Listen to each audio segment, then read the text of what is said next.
कल्याण हो राम। आवाज आ गई। क्या कर रहे थे आप? आ ही गए हो।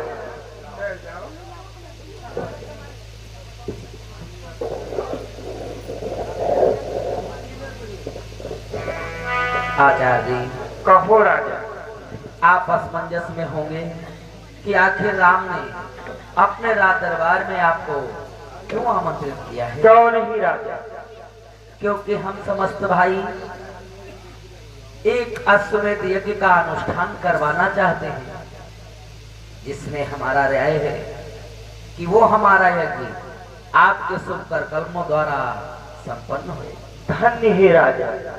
अरे ये तो अति उत्तम आपका विचार है, जो अश्वमेध यज्ञ कराना चाहते हो। क्यों नहीं, मैं आपकी अश्वमेध यज्ञ अवश्य पूर्ण करवाऊंगा।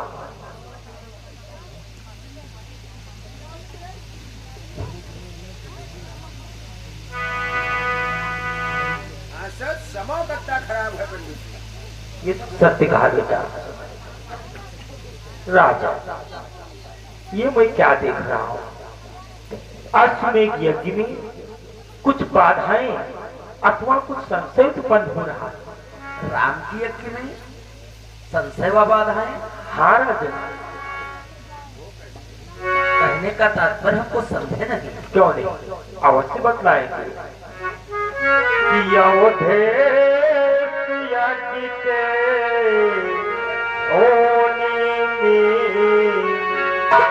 आपसी धर्म की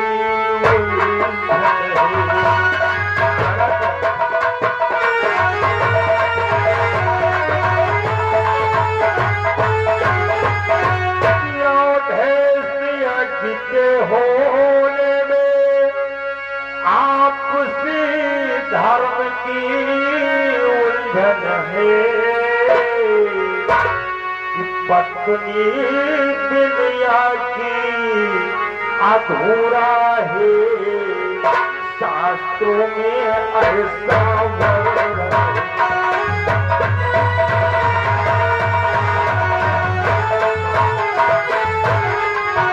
पत्नी दुनिया की अधूरा है,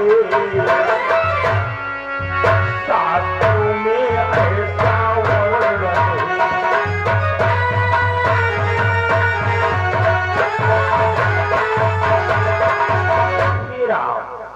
आपके यज्ञ पूर्ण होने में यही एक बाधा उत्पन्न हो रही है।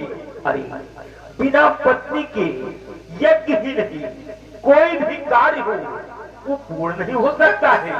क्योंकि राजन बतलाया गया है कि बलदायक यज्ञ जब ही होगा जब आराधन भी साथ रहे। बलदायक यज्ञ जब ही होगा जब अर्धांगिनी भी साथ रहे।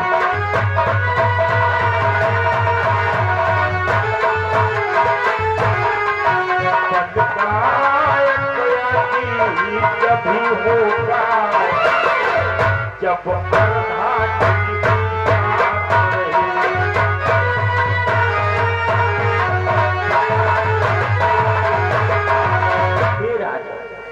फलदायक अथवा फलदायक यज्ञ जब भी पूर्ण होता है जब पत्नी साथ में बैठकर आहुतियां डालती है, साथ में बैठकर सारी आहुतियां उसके साथ में उसके पति अथवा पत्नी जब दोनों साथ में हवन कुंड में डालते हैं तभी यज्ञ पूर्ण होता है।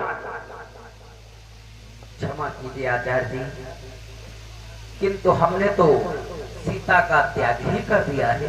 क्या सीता का त्याग? लेकिन हे राजा, एक उपाय है हमारे पास। वो कौन सा? कि यदि जीवित हो जाने की कही तो उसको यहाँ बुला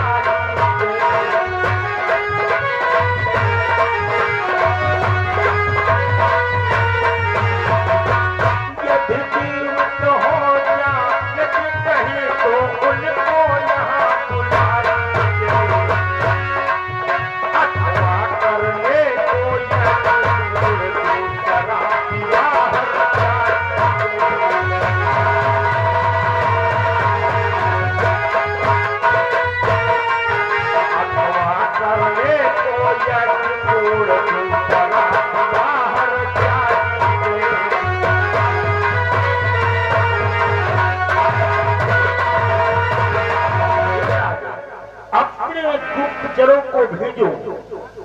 सीता जीवित हो तो उन्हें दरबार के मत बुलाओ।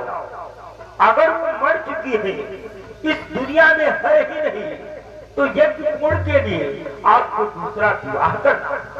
आचार्य जी ऐसी आज्ञा ना दें ताकि आपकी आज्ञा का उल्लंघन ही हो जाए। आचार्य जी कि राघव परी बड़ी कृपा होगी, ऐसी न आप आज्ञा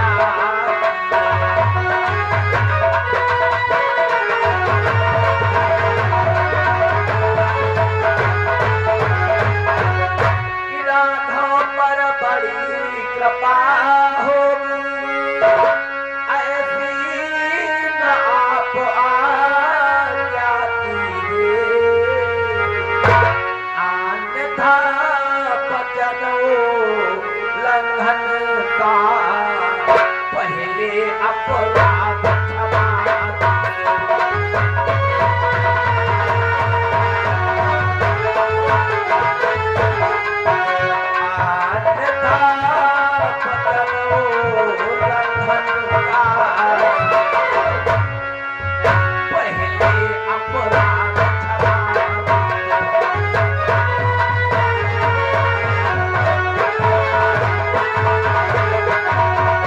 क्षमा अपराधों को क्षमा करें। हे आचार्य जी आप ऐसा आदेश न करें ताकि आपकी आज्ञा का उल्लंघन ही हो जाए, क्योंकि आचार्य जी जो मैंने स्थान जनक नंदिनी सीता को दिया है वो हम दूसरी नारी को नहीं दे सकते कि इतना विप्लव होने पर भी ऐसा उत्साह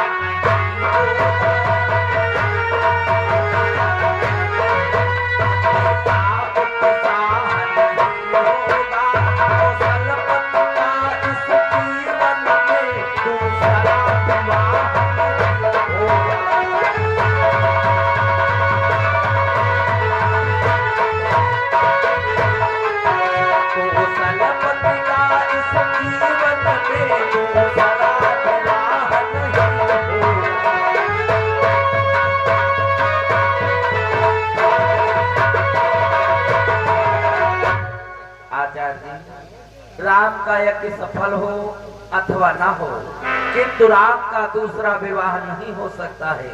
अगर तुम्हारे पास कोई दूसरा उपाय है जिससे यज्ञ सफल हो सके तो करवाएं, अन्यथा आप भी जा सकते। धन्य हो राम, धन्य है तुम्हारा विचार। वास्तव में तुम मर्यादा पुरुषोत्तम हो। हे राम, अगर आप दूसरा विवाह नहीं करना चाहते हो तो कोई बात नहीं है। हाँ, मेरे पास एक उपाय है। वो कौन सा आचार्य जी? देखो राजा, यदि इस यज्ञ में स्वर्ण की नकली मूर्ति सीता की बनवा के और नारी की जगह पे उसे स्थान दिया जाए तो आपकी यज्ञ पूर्ण हो सकती है। ये आपकी आज्ञा का पालन अब शीघ्र होता है। रात लक्ष्मण एक स्वर्ण की सीता बनवाकर यज्ञ मंडप में उपस्थित किया जाए। आचार्य जी अब आगे का कार्य बढ़ाएं, हम अब शीघ्र स्वर्ण की सीता मंगवाते हैं। क्यों नहीं? द्वारपाल, अरे को यहाँ लेकर आओ, उसे पवित्र कराओ पहले।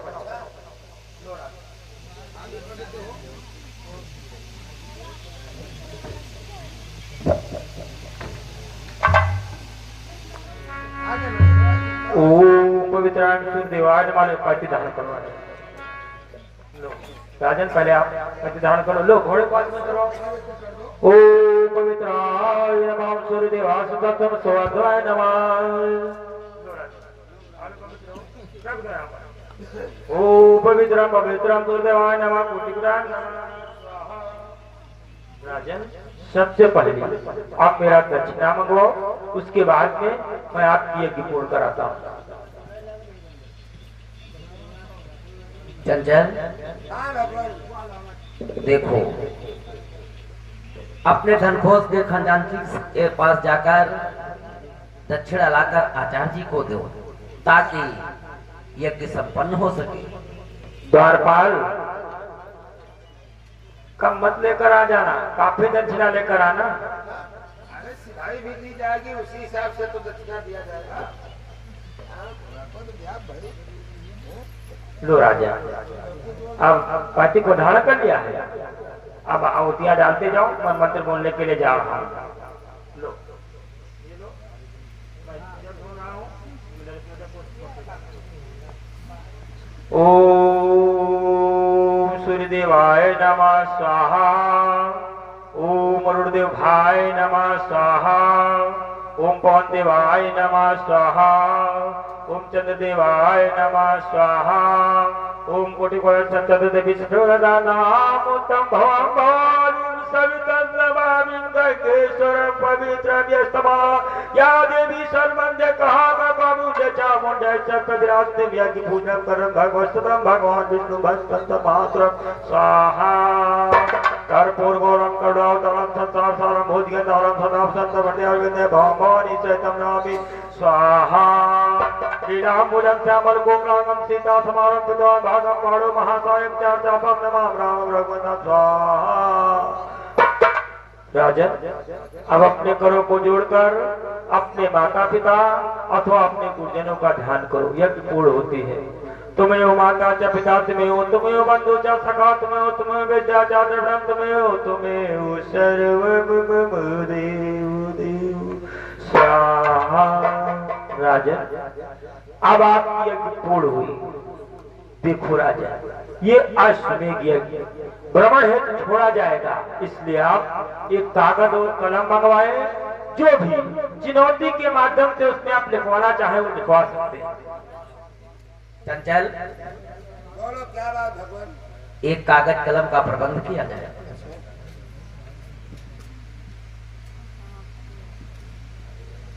आचार्य जी, अब इस पत्र की सहायता आप ही करें। बोलो क्या लिखना है? आप पत्र लिखवाइए, हमारा द्वारपाल लिखने के लिए तत्पर है। ये राज राजेश्वर का अश्वमेध का अश्व विश्व भ्रमण है छोड़ा जाता है। इस अश्व के आगे जो भी वीर योद्धा नतमस्तक होगा उसे राम की शरण प्राप्त होगी। अगर जो दुस्साहस कर इस अश्व को पकड़ेगा उसे राम की सेना से संग्राम करना होगा। क्यों नहीं राजा, आपके बताने के अनुसार द्वारपाल जो मैं बोलूं अच्छी प्रकार से लिखना, ठीक है? विजय के घोड़े को पकड़ेगा राघव के रण का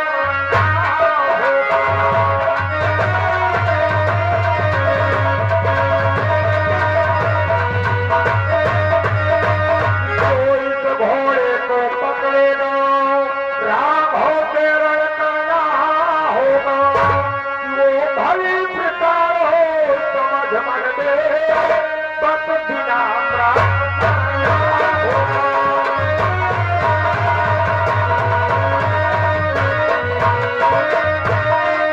वहाँ भली प्रकार हो समझ मन में बस बिना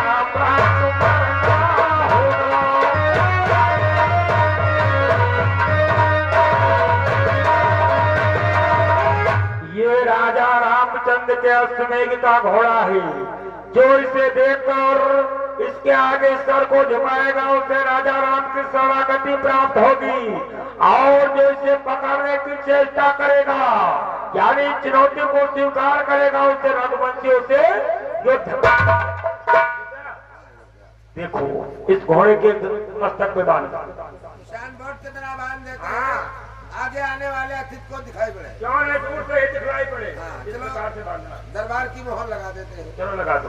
राजा देखो, अब आपकी यज्ञ पूर्ण हुई। अभी हमें छोटू भैया आए हुए थे, उनके यहाँ थोड़ा कार्य है, जाना है कथा सुनाने, इसलिए मुझे विलंब हो रहा है।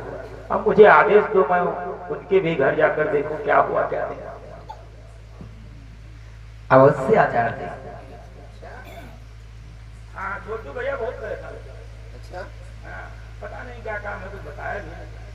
कथा वथा सुने कोई? हाँ, कुछ तो कुछ होगा। चलो चलो, तुम्हारी अभी खुराक बाकी है। चंचल, काफी धन दक्षिणा देकर इन्हें विदा करवाओ। ठीक है। रात लक्ष्मण ये आचार्य जी को आचार्य जी ले जाओ। इस ओर की सीता भी इन्हें समर्पित कर दो और काफी धन दक्षिणा देकर इन्हें इनके यथास्थान तक छोड़ाओ। अच्छा अच्छा, चलो चलो चलो चलो चलो चलो तू लड़की तोड़ दे, कदुआ तोड़ दो।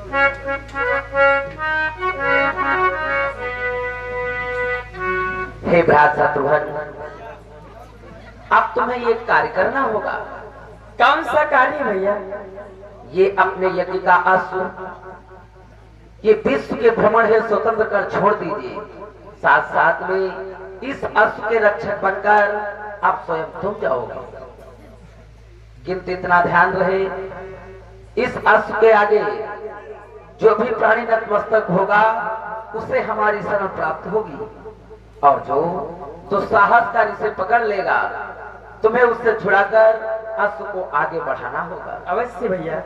इतना ही नहीं, यहाँ से जब तुम दक्षिण दिशा की ओर जाओगे तो ये मतपुरी नाम का नगर पड़ेगा, जहाँ का राजा लमड़ेश है। वो अत्यधिक बलशाली है, भगवान भोलेनाथ का वरदानी है, जिसने अपने पूर्वज मानधाता का वध किया था। इसलिए लंका पर चढ़ाई कर हमने समस्त असुरों का संहार कर दिया, किंतु अभी ये लवणासुर शेष रह गया है, जिसका संहार अब तुम्हें करना है। अपने पूर्वज मानधाता के वध का प्रतिशोध चुकाना है। किंतु इतना ध्यान रहे, भगवान भोलेनाथ का संहारक त्रिशूल उसके पास है। जब तक वो त्रिशूल उसके पास रहता है, कोई भी वीर योद्धा उसे रणस्थल में परास्त नहीं कर सकता। इतना ही नहीं, जिस समय वो शिकार के लिए निकलता है तब वो भोलेनाथ का दिया हुआ त्रिशूल अपने महलों में छोड़ जाता है। उसी समय तुम्हें ऐसी रण योजना बनानी होगी जिसके तहत उसका संहार होगा, और ये अमोघ मान ले जाओ जिसके द्वारा वो दुष्ट मारा जाएगा।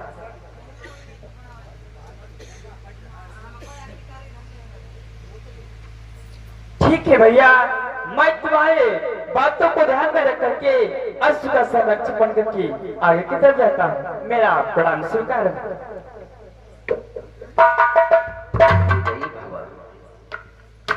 चंचल,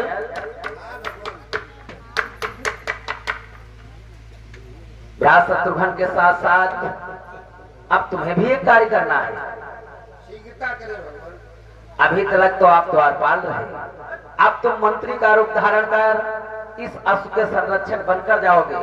अयोध्या की चतुरंगी सेना लेकर अपने अस्त्र शस्त्रों से सज्जित होकर अगर कोई भी वीर योद्धा अश्व को पकड़ता है तो उसे रण कर अपने अश्व को स्वतंत्र कर आगे बढ़ाओगे। जो आ गया वो। कल्याण।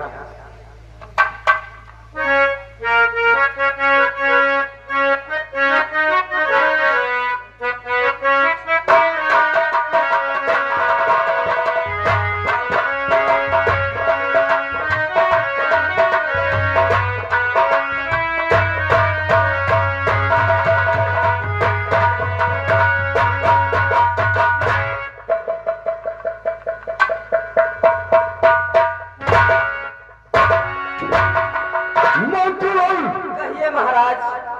आज हमारे हृदय में विचार आ रहा है कि चलो चल करके कहीं सैर करते हैं और किसी न किसी बलशाली जीव का शिकार करते हैं। चलो महाराज। चलो अब सिद्ध प्रस्थान करो। चलो महाराज। जय शंकर।